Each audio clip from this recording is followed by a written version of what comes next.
Turn it off. Just press that button before it's on. Turn it off. Yeah, that button here. Okay.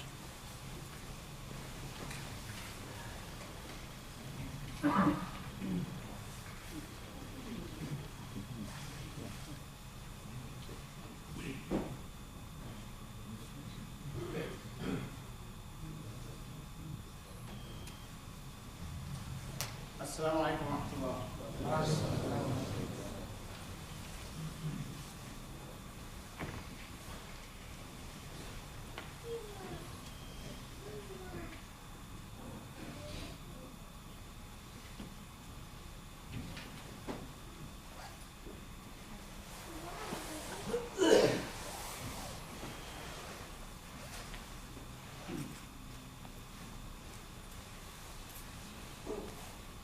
الله أكبر الله أكبر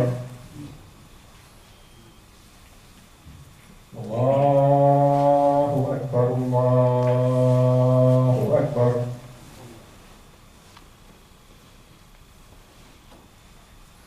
أشهد أن لا إله إلا الله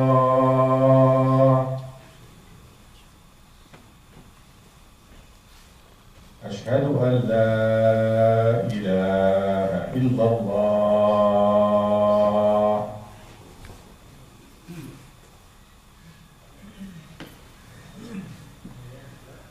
أشهد أن محمدا رسول الله أشهد أن محمدا رسول الله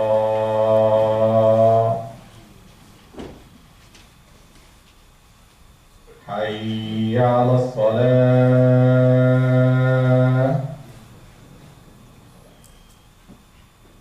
حي على الصلاة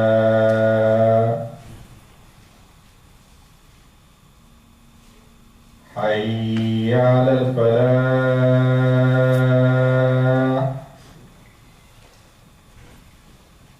حي على الفلاح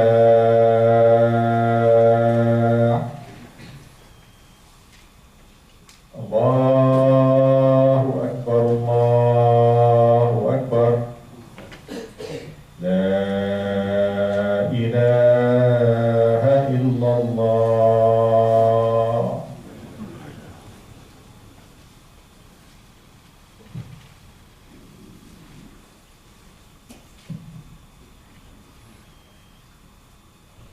الحمد لله حمدا كثيرا مباركا يليق بجلال قدره وعظيم سلطانه، واشهد ان لا اله الا الله وحده لا شريك له، واشهد ان محمدا عبده ورسوله ادى الامانه ونصح الامه وكشف الغمه وتركها على المحجه البيضاء لا يزيغ عنها الا هادي. يقول الله سبحانه وتعالى: يا ايها الذين امنوا اتقوا الله ولتنظر نفس ما قدمت لغد واتقوا الله إن الله خبير بما تعملون.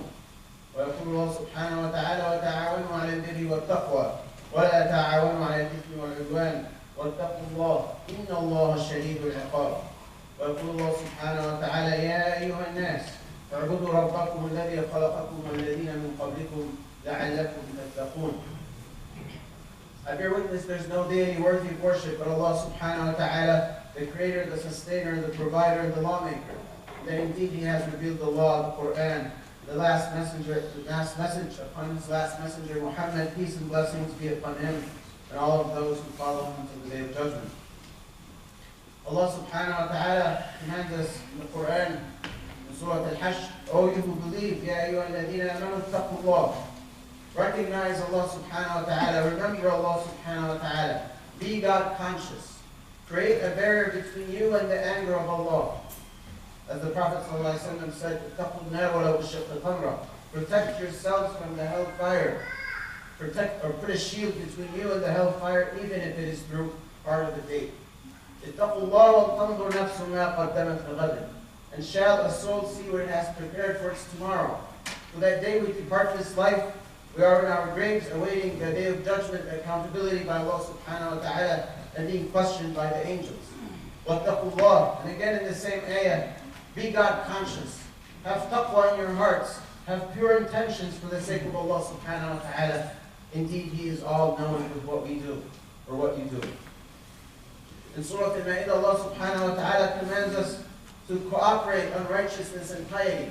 وَتَعَوَنُوا عَلَى الْبِرِّ وَالتَّقْوَى وَلَا تَعَوَنُوا عَلَى الْإِثْمِ وَالْعُدْوَانِ. And not to cooperate on sin or evil. Indeed, Allah is severe in His punishment. And in Surah Al-Baqarah, Allah subhanahu wa ta'ala addresses all of mankind, believers and disbelievers, saying, O you people, O you mankind, worship your Lord, the one who has created you and the nations before you, so you can achieve that state of taqwa, that God consciousness. A few weeks ago, we started talking about da'wah. And we talked about the calling of Allah subhanahu wa ta'ala to the believers to come to the path of Allah. And we specifically talked about Salat al-Jum'ah and the call for the prayer of Jum'ah. Today, inshallah, we continue that discussion where we call upon ourselves, where we as adults call upon our youth towards the path of Allah subhanahu wa ta'ala. And inshallah, this will be a continuation of that topic, but specifically focused on the youth. The Prophet ﷺ, as narrated by Abu Hurairah radiallahu anhu, in one hadith, mentioned that there's 7 people that should be shaded by the shade of Allah on the day there's no shade but His shade. On the day of judgment, a day that is as long as 50,000 years. A day where people will be drowning in their own sweat. It is so hot to the point that the sweat is up to their nose. And some will be drowning in that sweat. It is so hot and long, and the Prophet ﷺ described that the sun will be as close to the person as if it's a mile away. And people will be just waiting for the judgment to start, including the disbelievers, who know that their destiny is the hellfire because of the long wait. It is a very difficult day. It is a day that everyone will be looking for shade. And the Prophet ﷺ in this hadith gives us 7 types of people who shall receive, inshallah, that shade. The first type of the person is Imamun Adil, a just leader. An Imam who follows the book of Allah subhanahu wa ta'ala and the lifestyle of the Prophet ﷺ with truth, with patience, with fairness, with justice. Imamun Adil.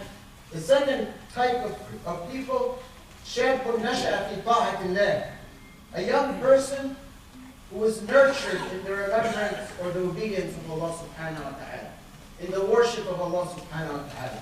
This person grew up understanding who is Allah, understanding what the words Bismillah means. What does it truly mean? Understanding what does Alhamdulillah mean.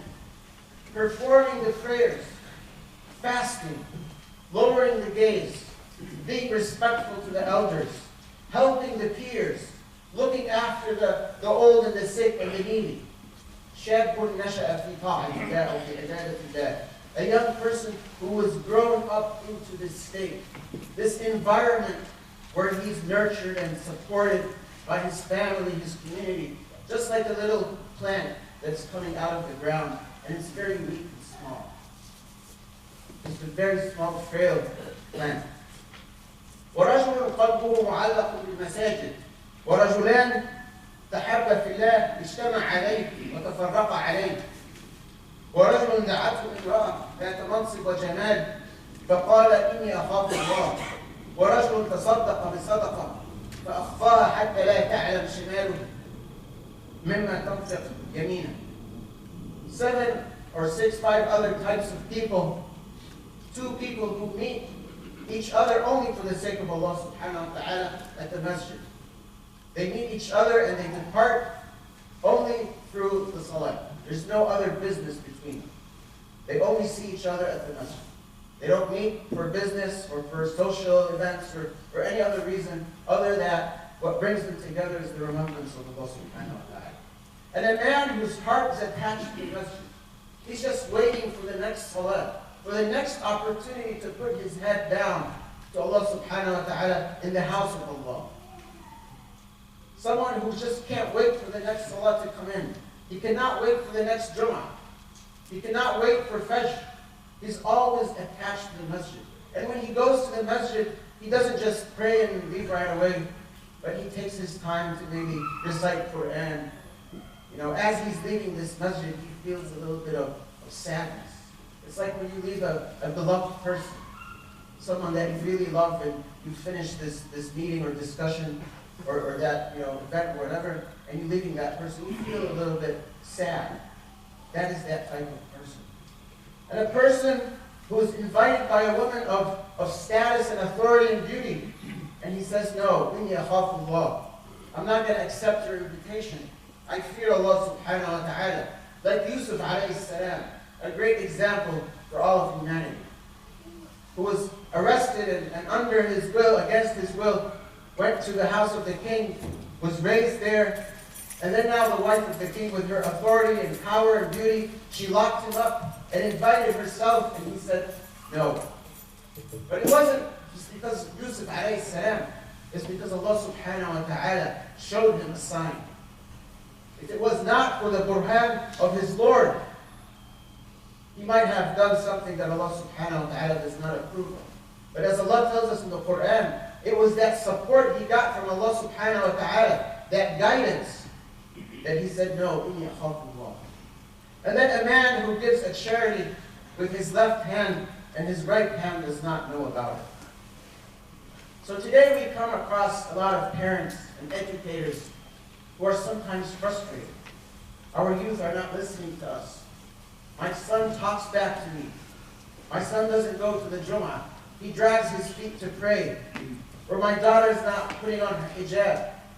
Or the teachers are, like, we can't control this classroom anymore. The internet is making our kids unable to focus, and so on and so forth. And then we hear about youth radicalization and youth this and youth that. But let's go back to the Quran and see what Allah subhanahu wa ta'ala tells us. He says, إِنَّهُمْ فِتْيَةٌ آمَنُوا بِرَبِّهِمْ فَزِدْنَاهُمْ هُدًى. They are young men that believed in their Lord, and because of that we increased their iman. They took one step, and Allah subhanahu wa ta'ala gave them 10 steps. They took 10, and Allah subhanahu wa ta'ala gave them 100. So our youth are good. No matter how we perceive them or we see them, they are good because they are a gift from Allah subhanahu wa ta'ala. Our youth are not our future, as many people say. They are our present. They are our today. And we have a lot of accomplishments, alhamdulillah, in our local communities and across the country that are done by youth solely. We as adults had very, if any, input at all. Allah subhanahu wa ta'ala in Surah Al-Anfal, now talking to us adults. يَا أَيُّهَا الَّذِينَ آمَنُوا لَا تَخُونُوا اللَّهَ وَالرَّسُولَ. O you who believe, do not betray Allah subhanahu wa ta'ala and the Prophet, peace be upon him. وَتَخُونُوا أَمَانَاتِكُمْ. And you betray your trusts. وَأَنْتُمْ تَعْلَمُونَ. And you knowingly know this. And we will talk a little bit more about that. And the next ayah, Allah subhanahu wa ta'ala tells us, وَعَلَمُوا أَنَّمَا. And know that indeed your wealth and your children fitna is a test, is a big trial for you. وَأَنَّ اللَّهَ عِنْدَهُ أَجْرٌ عَظِيمٌ. And Allah has bountiful or great rewards for those who pass these tests. So for us as believers, we learn a number of things from these two ayat. The first thing, Allah subhanahu wa ta'ala is prepping us, telling us, do not betray Allah subhanahu wa ta'ala and the Messenger. Follow the guidance. Follow what's in the Quran. And then the next ayah, He's telling us one of the trusts that you have been entrusted with is your wealth and your children. And it is a test for you. How good are you going to do with your wealth? Are you going to use it to buy that latest model car, that big house? Or are you going to be content with the 3-bedroom house and the decent car? Are you always going to strive to increase that wealth just for the sake of increasing it? Today I have a 5-digit salary. I'm striving for a 6-digit salary. Now it's in the 120s, 140s, 160s. No, I gotta bump it up a little bit more. Or we're gonna settle for something that's reasonable, that pays the bills, and we're content. We're thankful. And that 60K or 40K or 20K we're doing is gonna last us more than the 120. Because Allah has put barakah in it. Because when we were earning it remembering this ayah.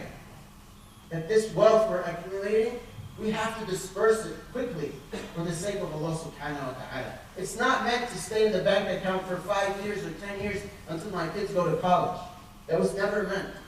Because if we don't have confidence that Allah subhanahu wa ta'ala in 10 years will take care of our kid when he or she gets to college, then our iman is broken. It's not the bank account, those 30 grand that's sitting for the kid to get to college that's going to pay for his college. It is the iman and the yaqeen in Allah subhanahu wa ta'ala's presence and His support and His blessing of whatever we have. The Prophet sallallahu alaihi wasallam and Uthman radiallahu anhu and Abu Bakr and Uthman were among the wealthiest in the ummah. Khadija radiallahu anha. We've never heard that they were sitting at night counting their jelly beans. That never happened. But they were striving hard to earn so that they can give it back to the ummah. To build the army, to get the caravans, to invest into the communities and into the youth. So for us, this is a trust. The trust of following the book and the lifestyle of the Prophet ﷺ, and then the trust of taking care of our children and putting and spending our wealth in the right place. So the question is, before we start to complain, are we giving the youth what they really deserve? Or are we just giving them the leftovers? The extra 2 hours a week that I have as a parent, or the extra donations that I have as a community, or whatever it is, that old bus, or the thing that I don't need, or let's say I get a basketball hoop outside and set up some donuts and call them to the masjid. Are they really deserving that, or they deserve more than that? And obviously the answer is they deserve a lot more. Are we investing in our youth the same way we invest into the stock market? Many of us in this hall have probably invested at some point in their life in the stock market. And most probably have lost some money. Maybe not all of us, but some of us. The question is, will you take that same amount of money and go to an Islamic organization or your local masjid and say, this is specifically an investment for the youth. This is to go into program XYZ, a Quran program only for the youth, or a sports program only for the youth. Are we willing to do that? But more basic, are we actually connecting with the youth? The way the Prophet ﷺ and all the prophets and messengers connected with the youth. So let's see, for example, Ibrahim alayhi how he connected with his son, Ismail alayhi. At a point and an age when he was very old and he had no children, and now Allah subhanahu wa ta'ala has blessed him with a child, and the years go by and this child grows up and he becomes a young man, or at least someone who could accompany his father. فَلَمَّا بَلَغَ مَعَهُ السَّعْيَ. Now, when he has accompanied his father, قَالَ لَهُ قَالَ يَا بُنَيَّ. He said, "Oh my dear son, إِنِّي أَرَى فِي الْمَنَامِ أَنْ أَذْبَحَكَ." I saw in the dream that I have to slaughter you. فَانْظُرْ مَاذَا تَرَى. What do you think about this? I want to think about this for a minute. A parent is commanded by Allah subhanahu wa ta'ala to slaughter his son. Let's forget that this parent is a prophet or a messenger. Just a parent is asked to sacrifice something very dear to himself. And he goes to that same son and he consults with him. He doesn't just go and get the knife and slaughter his son. This is a command from Allah subhanahu wa ta'ala. Ibrahim alayhi salam was given many signs that he's a prophet and a messenger. He passed many tests before this test. The test with his father when he was a teenager. The test with the village, the test of being thrown into the fire, the test with Hajar alayhi salam and Ismail when he was an infant and he left him in the valley of Mecca. So he already knows he's a prophet. He could have just got the knife and slaughtered him. But there's a wisdom. Allah subhanahu wa ta'ala made the situation go this way. Ibrahim alayhi salam had emotional intelligence. He understood his son. He understood that my son is an obedient son. He's not going to rebel on me. He's not going to say, "No, Dad, this is crazy." So his response was, قَالَ يَا أَبَتِ. My dear parent, my daddy, do what you've been commanded. سَتَجِدُنِي إِنْ شَاءَ اللَّهُ مِنَ الصَّابِرِينَ. You shall find me indeed from among the patient people. So this is a two-way communication. A parent who's consulting his son, and it's not that Ibrahim a.s. is consulting his son, he needs approval. Absolutely not. Because no matter what the response is going to be, he's going to enforce the command of Allah subhanahu wa ta'ala. But what Allah subhanahu wa ta'ala is showing us here, the wisdom of this communication, is to show us a relationship between a father and a son. Even when it is something that Allah has commanded the father to do. And this would apply to everything. The salah, the siyam, ghadd al-basar, whatever it is that Allah subhanahu wa ta'ala has commanded the young person to do, and of course the parents, this type of consultation would happen, or should happen. And because Ibrahim a.s. knew that his son is that type of son that is ready to have that communication, that dialogue, he asked him the question. If it was Nuh a.s., he would not ask his son that question. He would say, Ya bunay irkab ma'na, my dear son, come jump on the boat. We're about to drown. He knew his son is stubborn and is not listening. So he's not going to have time to communicate with him. It's a different character. They had emotional intelligence. They understood their kids. Not only that, they understood what their kids are going through every day. At school, at home, in the society, and the community around them. They had wisdom, and they were credible. Ibrahim a.s.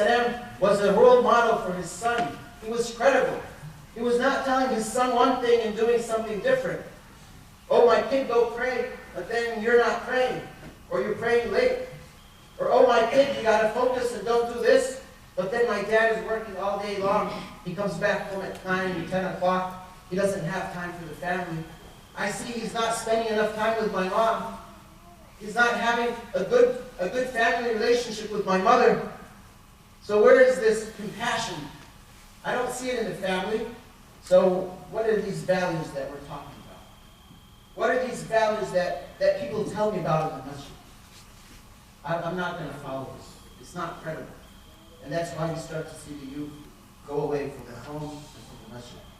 أقول قولي هذا واستغفر الله.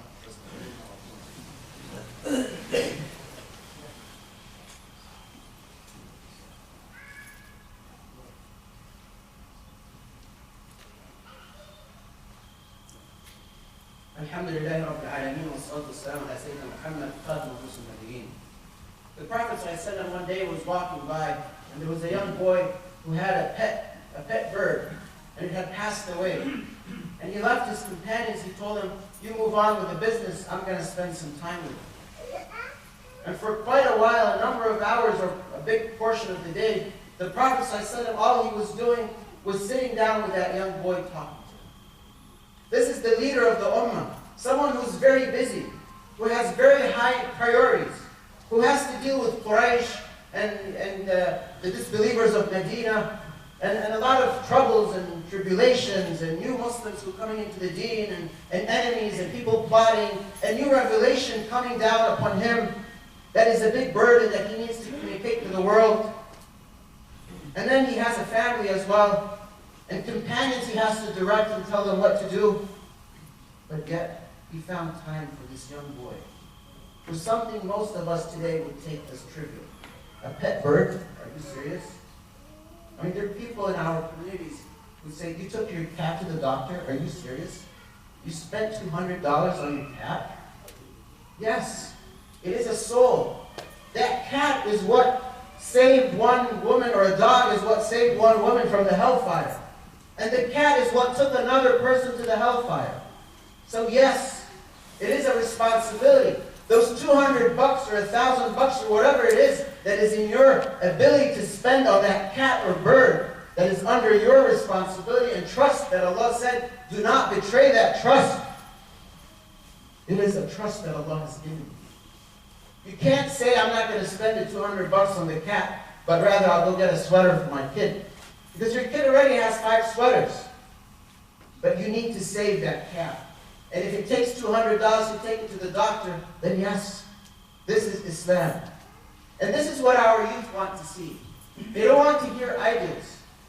The Prophet ﷺ said, "Do this and don't do that." The question they have back to us is, okay, how? How do I do this in my science class when I'm sitting with 6 other students? We're doing this science experiment. And one of my peers has a different value system. And you're saying we should not mix with certain types of people of that value system, whatever it is. So how do I do that? That's what they need to know.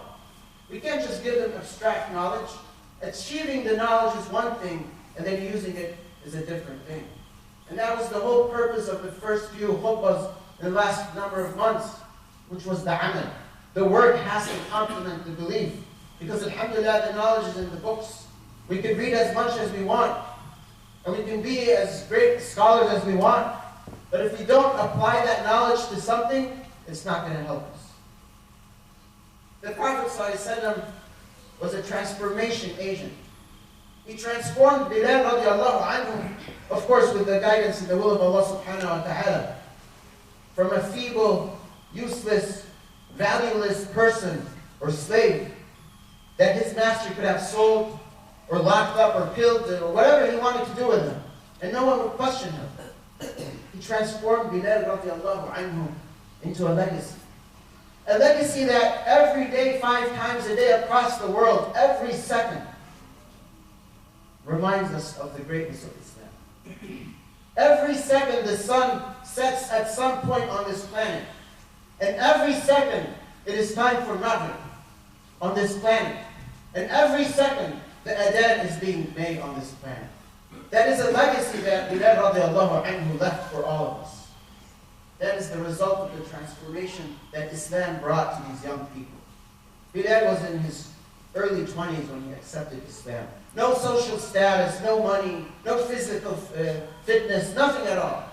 A weak person that no one knows who he is, where he came from, inferior to the society, different language, different color, nothing at all. No reason for him to aspire to life.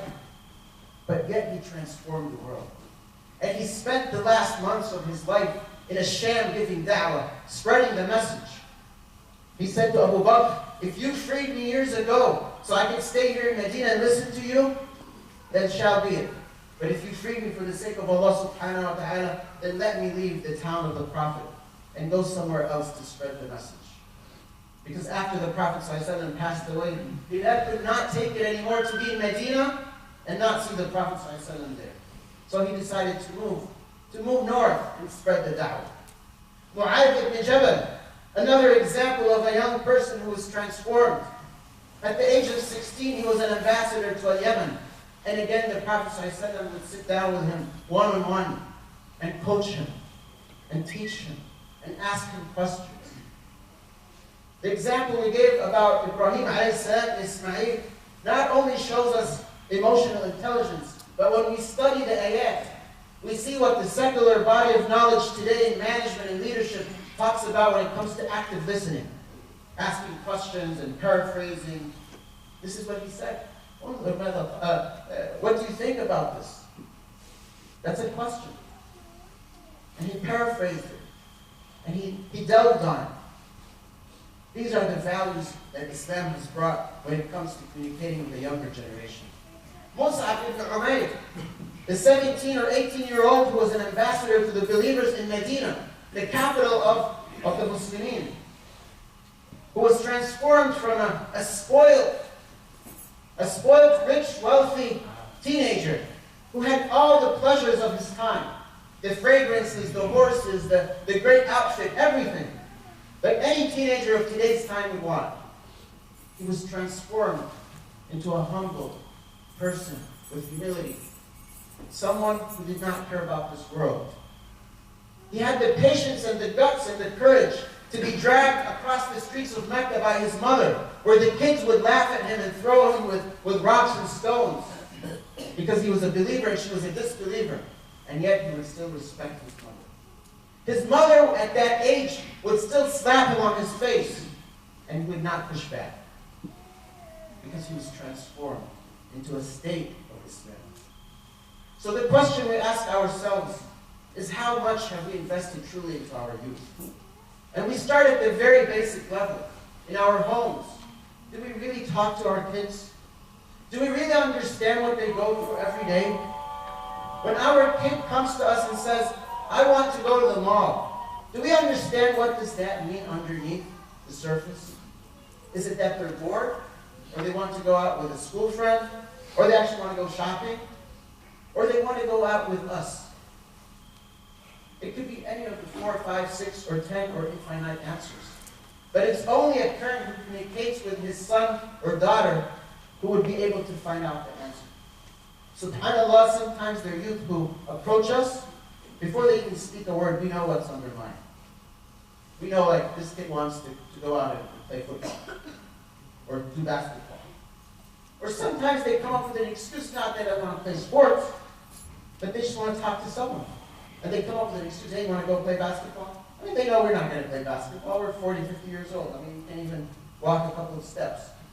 But the fact is they want to talk to someone. So the question is, what do we do as adults to address this point? First, we need to be educated. We need to be educated about what it is a teenager in this country. What are the challenges and opportunities that they have every single day? Because many of us parents also don't have enough confidence in our children.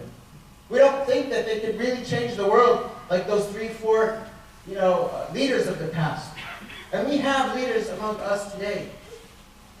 In Chapel Hill, we recently lost 3 young people. They were transforming something in some part of the world. Someone wanted to go to dental school, not just to, because they like the profession and they like to work in people's bouts. No, because they felt there's a purpose. There's a need somewhere in the Ummah for this. There's a group of people on this planet somewhere who don't have access to good dental care. And I'm going to be that ambassador. I'm going to carry that burden on my shoulder.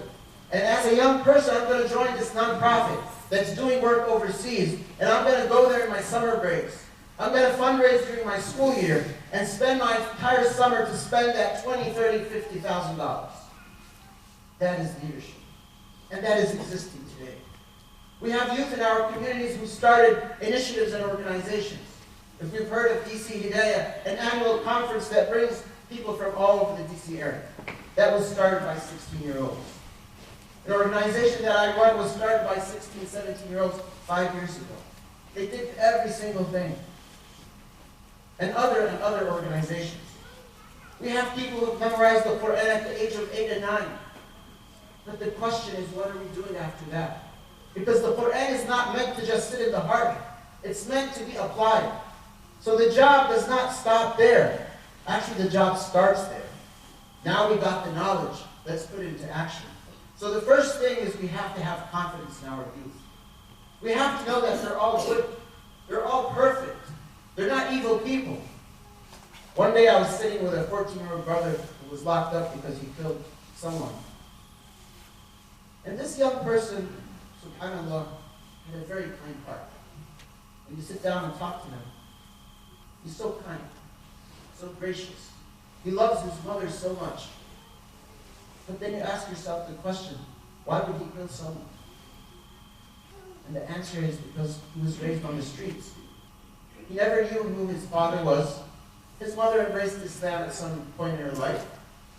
He picked up Islam from the street. He was looking for an identity.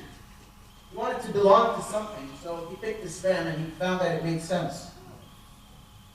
He memorized the Fatiha, but he did not truly understand what Bismillah means.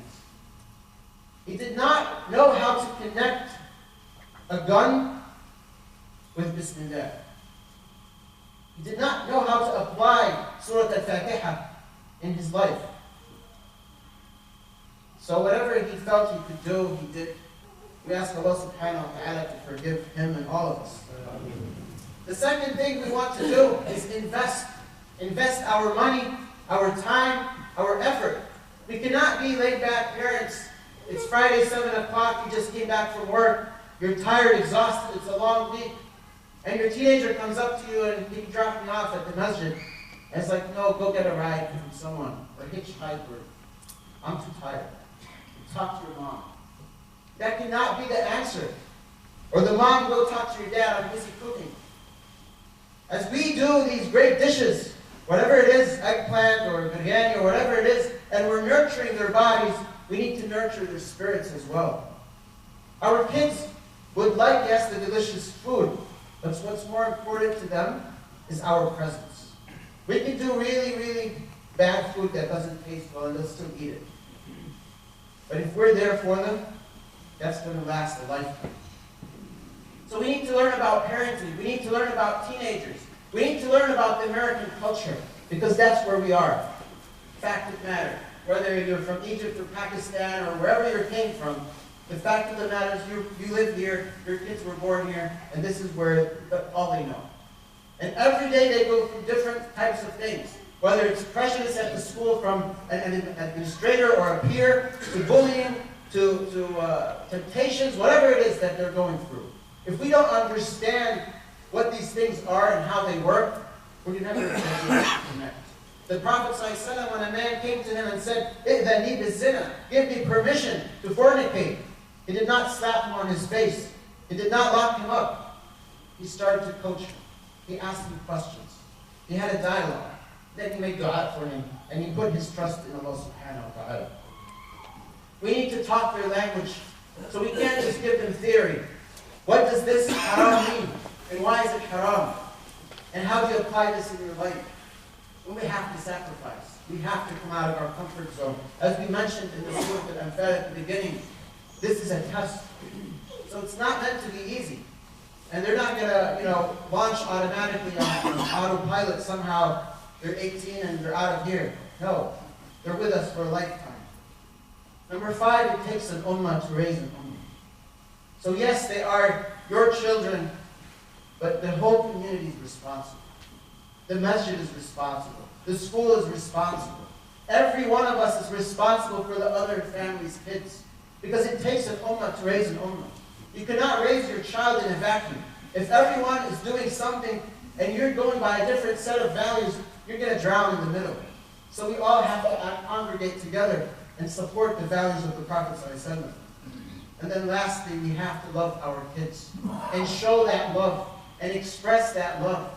We have to hug them and kiss them. The Prophet ﷺ was approached by a man who said, "I have 10 kids and I never hugged them." He said, "What can I do to someone whose heart is solid?"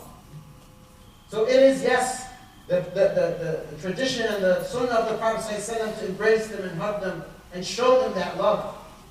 And show them that we might not approve of certain actions, but we approve of you as a person. We approve of you as a son. We approve of you as a member of our community. No matter what you're doing, you're still a Muslim. You're still part of us. You walk into the masjid in shorts or you've got earrings on or whatever it is that's going on in your life. Yes, we might not approve of this, but we still love you. We still have a place for you. Even Nuh alayhi salam, he saw the water coming. He knew what's coming in his son. He did not give up. Even at the last moment, my dear son jumped on the boat. وَحَالَ بَيْنَهُمْ. And now the water came and split apart from them. And when Nuh was making dua, Allah said, "He's not your son, he's a bad deed." So we have limits as well. We cannot compromise. We cannot compromise on sake of the rest of the family or our own values or beliefs. But we cannot give up. Because indeed, as Allah subhanahu wa ta'ala says in the Quran, no one gives up on the mercy of Allah subhanahu wa ta'ala except the disbelievers. We ask Allah subhanahu wa ta'ala to make us from those who are guided. We ask Allah subhanahu wa ta'ala to make our youth from those who are future leaders and take us to the path of the Prophet sallallahu alaihi wasallam. ربنا اجعل جمعنا هذا جمعا مرحوما واجعل تفرقا من بعده تفرقا معصوما ولا تجعل بيننا شقيا ولا محروما ربنا نسألك بالموت توبة وعند الموت شهادة وبعد الموت جنة ونعيما مقيما ربنا اتنا في الدنيا حسنة وفي الآخرة حسنة وقنا عذاب النار ربنا اتنا في الدنيا حسنة وفي الآخرة حسنة وقنا عذاب النار ربنا اتنا في الدنيا حسنة وفي الآخرة حسنة وقنا عذاب النار ربنا انك عفو كريم حليم تحب العفو فاعف عنا ربنا انك عفو كريم حليم تحب العفو فاعف عنا ربنا انك عفو كريم حليم تحب العفو فاعف عنا اللهم اشف مرضانا وارحم موتانا واستر ولايانا وبارك لنا فيما رزقتنا يا ارحم الراحمين واخر دعوانا الحمد لله رب العالمين والصلاه والسلام على سيدنا محمد وعلى اله وصحبه وسلم.